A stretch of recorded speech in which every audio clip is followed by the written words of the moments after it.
Hey friends, it's me, the Ebony Otaku, the well-rounded nerd. I just recorded a video talking about Made in Abyss, and Abyss is a character in that show.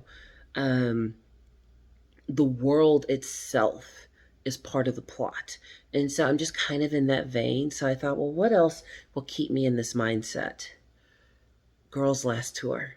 Girls Last Tour takes place in a post apocalyptic Japan where apparently the majority of the country, if not the world, has turned into a multi level hive city, which is kind of interesting because just talking about Made in Abyss, the point of Abyss was to descend down as far as you could go.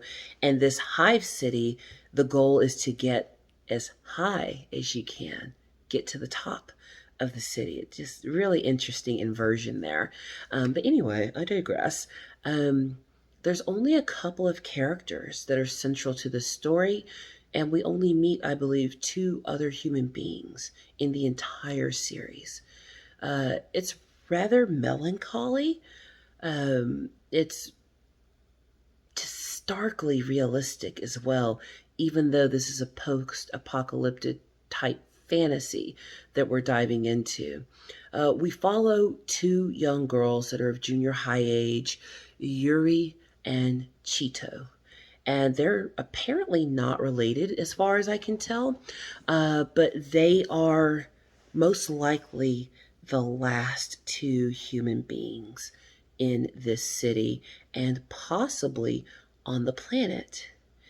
We follow them in their military vehicle, a Kettenkrad, which is like a military bike with cargo area that they are riding through the city, only trying to survive.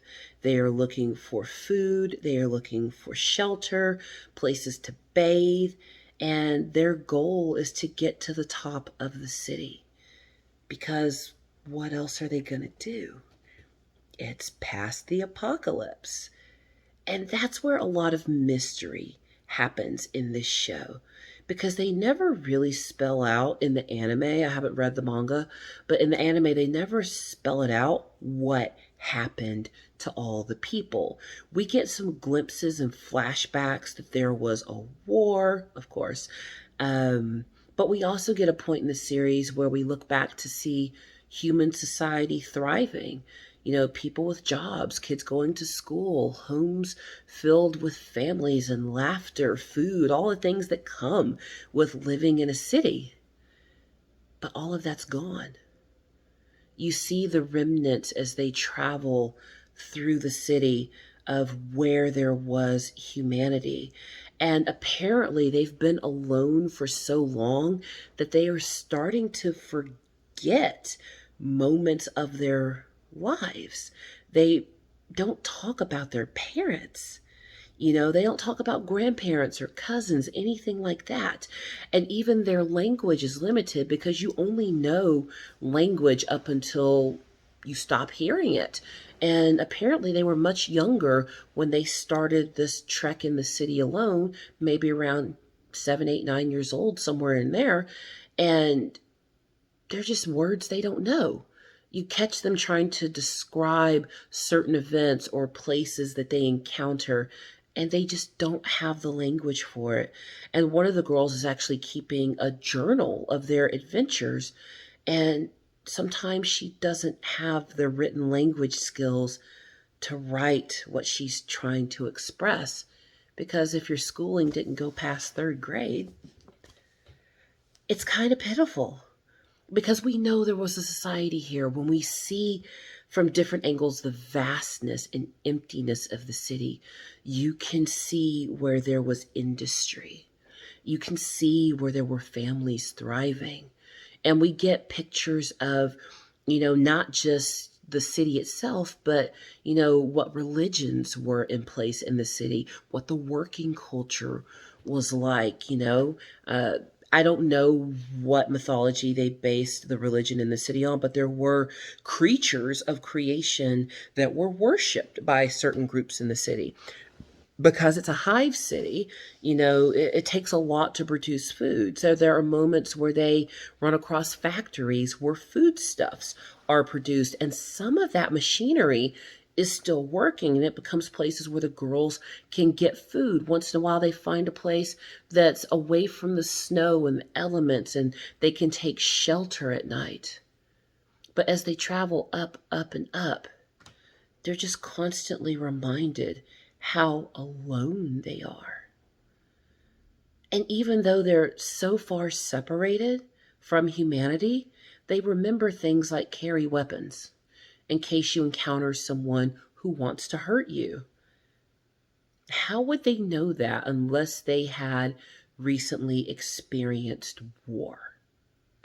They remember to ration their food, but they also come to points of hopelessness because they're not finding more people. They're trying to get to the top because they're hoping to find someone or a way out of the city. And there's a couple of other characters that we do encounter because humanity apparently is disappearing as a result of this war. They meet a young man who helps them get across a gorge chasm in the city, but he's mapping out the city. He everywhere he goes, he draws a map, and he's not trying to really escape. He's just, this is my existence now. And it turns out he had someone traveling with him, but that person died. And he knows that his time isn't long on this earth either.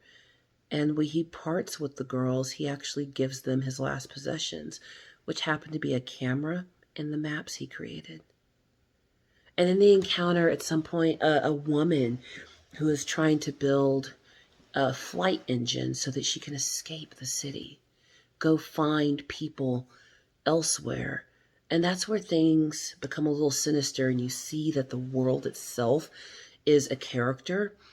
Because the girls, I mean, they're not, studying to go to college or anything, so they got the time to spend. What's the hurry? So they chill out with this woman for a while because, hey, person, and they help her finish her plane that she's making, and they watch her take off.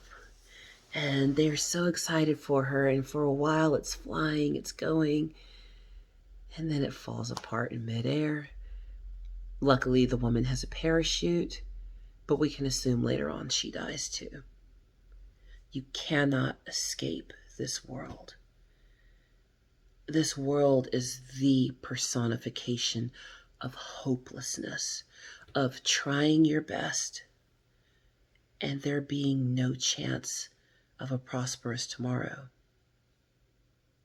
The girls actually come across a cemetery as they travel upward, and they read the names of people they never knew. And they're sad, but everyone's gone. The cemetery is a relic of when people cared that others died. I really enjoy the last episode of the series, even though it's kind of hard to watch, because the girls actually come to a place, a control room, where they are able to get glimpses of life as it was, the life they missed out on. It's one of those series that makes you think about your life, and that's what good art does. Good art, especially slice of life art, I mean, this is considered a slice of life, even though it's in a fantasy post-apocalyptic world, because it's just people trying to live. And it makes you look at your life and be very grateful, because war does happen, and people lose everything and everyone that's dear to them.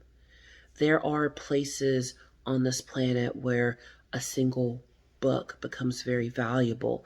Remnants of technology become valuable. And it's kind of heartbreaking to think there could come a day where your presence on this planet won't even have mattered. Because that's what we're seeing here. This hive that once hosted millions, possibly billions of people, none of their lives left evidence.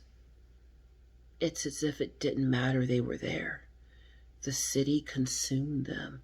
Whatever war event happened consumed them all. And all of their great accomplishments are rotting away.